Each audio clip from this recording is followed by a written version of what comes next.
Hello and welcome to the July subscription coffee tasting video, and everything I wished for came true. The Kenyan coffees have arrived. So today we're going to taste 3 wonderful Kenyan coffees that we're sending out to all our coffee subscribers around the world. Yes, we do ship around the world. And if you don't know what a coffee subscription is, check out our website. There's a link below. You can subscribe to 1 to 6 bags of coffee. And we normally send out 3 different coffees. That means if you subscribe to 6 bags, you get 2 of each coffee. And I'm the one who chooses the coffees based on my personal taste and mood and kind of what actually tastes good at the moment. And since we're in the middle of summer, July, I always think of Kenyan coffee because that's the most refreshing coffee that I know. Kenyan coffee and maybe Ethiopian coffee, but Ethiopian coffees haven't arrived yet. So these are fresh crop Kenyan coffees. And I love to use these coffees in iced coffees.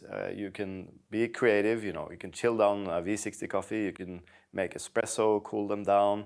If you add sugar or not, doesn't really matter. It's all about your personal preference. But I will have to say that our recipe includes a little bit of sugar. You can also use honey or something. And just by adding a little bit of sweetness when this coffee is cold, it's going to taste like fruit juice. That's the beauty of the Kenyan coffees. So I have selected the very, very best one that we bought this year. And it's from a new washing station it's not a new washing station, but for us it's a new washing station. We haven't bought coffee from this washing station before, but I just couldn't resist because the coffee was so delicious. And let me just explain a little bit how coffee is produced in Kenya. Because it is a little bit different than the places where we buy in Central America and Colombia. Because in Latin America, we normally buy from a single producer, and they normally have a little bit more land, so they can produce, 10 or 100 or even 400 bags of coffee. And that means, for me, it's rewarding to work closely with them in order to improve the quality. We work closely on farm level, where we look at how they process the coffee, how they dry the coffee, how they store the coffee, what kind of coffees they plant, and also farming practices, if they plant shade trees and blah, blah, blah. This is the kind of work that I do and love to do with the farmers, and to gradually improve the quality over time. And also to create stability so that we get consistent quality delivered to us every year. In Kenya, this is a little bit more challenging because I personally find most of the best coffees come from cooperatives. And the cooperatives, they can have maybe 11 or 19 different washing stations. And a washing station is where farmers will come and sell the coffee cherries that they pick on their own farm.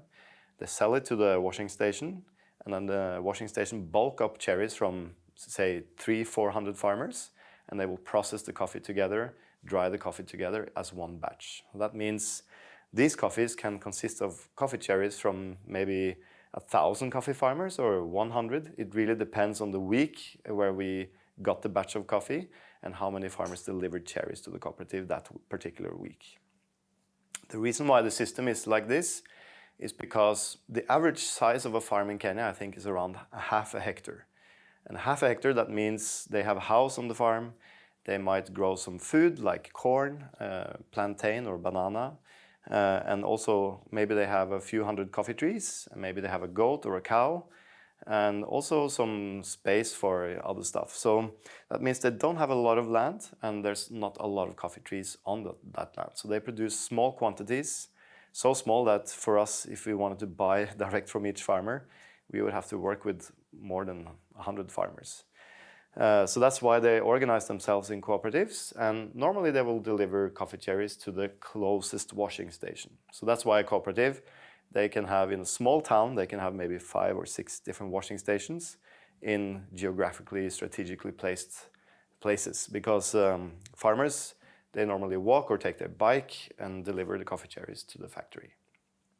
So that's kind of how coffee is produced in Kenya, and this is a kind of an old system, and we are able to buy direct from the cooperatives, and there's also another option where you can buy through the weekly coffee auction. We prefer to buy direct because it's a little bit more transparent. Not necessarily more transparent, but we can negotiate the price directly with the cooperatives and the washing stations. Cool, so I mentioned there's a new coffee in town, and it's from a washing station called Kagere. It is from a cooperative society called Othaya, from memory, and I think they have around 19 different washing stations, so this is a huge cooperative society. And Kagere is located in Nyeri, in quite high altitude, and that means more flavor. Nyeri is by many considered the kind of state where the best coffees in Kenya are from, but I think there is plenty of good coffee all over Kenya. It's just there has been a lot more work done in Nyeri in order to improve quality in the early days. And early days, I mean in the early 2000s and so on. That's not really the early days, but the early days of high quality coffee maybe. So that's why Nyeri maybe has been known for producing very, very high quality coffees. And it's just a little bit up north from Nairobi. But in between Nyeri and Nairobi, there's plenty of other different areas. Kirinyaga, you have Kiambu. They also produce fantastic coffees. So for me, it's more about finding cooperatives that do, or washing stations that have consistent good quality. They do a good job with the process, and where the farmers have good altitude, so you get more intense flavor in the coffee. Now this Kagere is, for me, one of the most expressive coffees we bought from Kenya last year. We have a few others, gems as well, but we will release those a little bit later. But this one, for me, has this really powerful, almost meaty fruitiness. It's kind of black currants, blackberries, wininess, and juiciness, and some might, think of like tomato as well. I don't really find tomato in this myself, but it's this kind of umami flavor you get when you eat really, really ripe tomatoes. So juicy and so intense and so powerful in its fruits, more towards like deep purple berries. That's what I think of when I drink this coffee. So juicy. And this washing station, I've been told that the members who deliver coffee there mainly have SL28 and SL34 cultivars. And that's kind of the most popular cultivars among coffee professionals. But that's probably because the altitude is quite high. This is around 18 to 1900 meters above sea level, where they typically have a little bit less problems with leaf rust and coffee berry disease and so on. So a lot of the farmers here have not planted the newer hybrids like Ruiru 11 and Batian, which by many in the coffee industry is considered to be lower quality cultivars. But I have to say I've tasted Batian and Ruiru that has tasted fantastic. So it really depends on how the coffee is treated by the farmer and so on. So I'm a little bit more pragmatic when it comes to this. And for me, the most important part is that the coffee tastes good. And then we can look at the cultivar and see, okay, maybe it's a blend of different cultivars. So maybe some farmers have Batian and Ruiru here, but the majority have still got the SL28 and 34 cultivars. So Kagere from Nyeri, expect like really bold purple fruitiness. This is going to be perfect for iced coffee. Beautiful. The second coffee that we're sending out is a coffee that we have bought before. It's from a washing station called Gachatha. It's also located in Nyeri. And this is actually a cooperative society. They only have one washing station. It's very close to Nyeri town, and it's called Gachatha. We bought this before because it's typically a coffee that I really, really like. It's got a little bit more kind of meaty fruit, just like the Kagere, but maybe a little bit kind of gentler and more delicate than the Kagere. So we're going from really powerful to a little bit less powerful to a little bit more elegant at the end here. And Gachatha is also known for having mainly SL28 and SL34 cultivars, but I also know that members around here have planted Batian and Ruiru 11.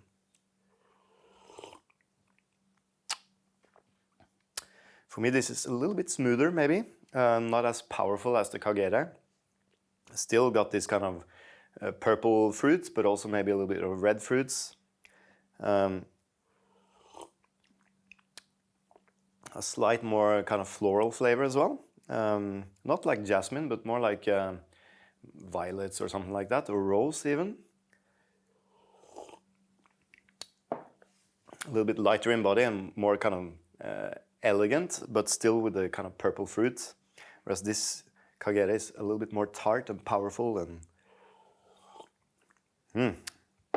yeah, like woo, big muscles.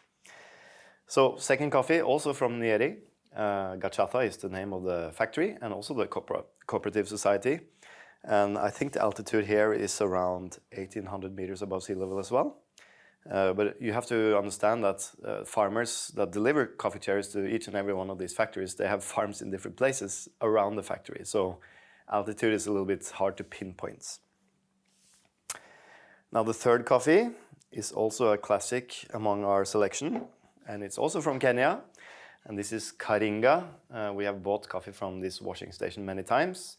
This is located in Kiambu, very high altitude, around 1800 meters above sea level as well. And here also most of the farmers have the SL28 and SL34 cultivars. And everyone thinks about fruit when we think about these cultivars. This is no exception.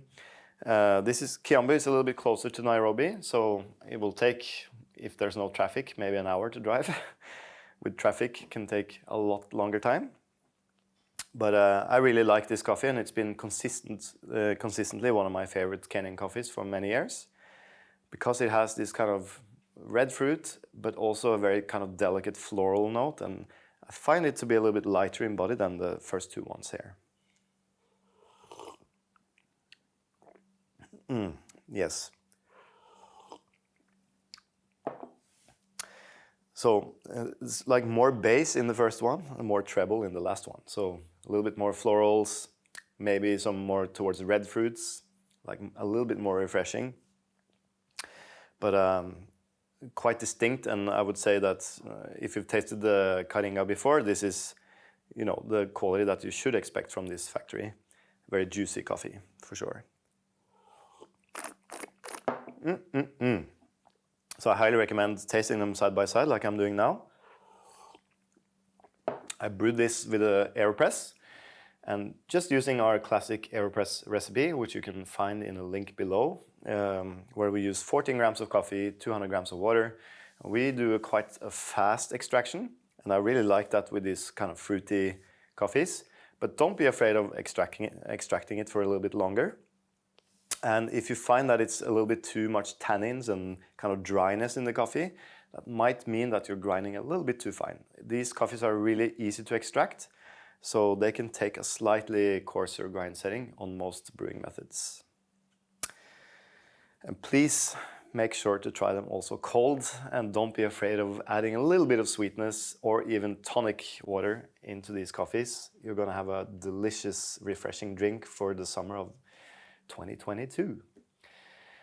I hope you enjoy these coffees as much as I do, and I'm looking forward to sharing them with all of you. Please comment below if you like it or hate it or whatever, and we will try to make sure you get some really exciting coffee for next month as well. Thanks for watching. Hope you have a nice summer. Ciao, ciao.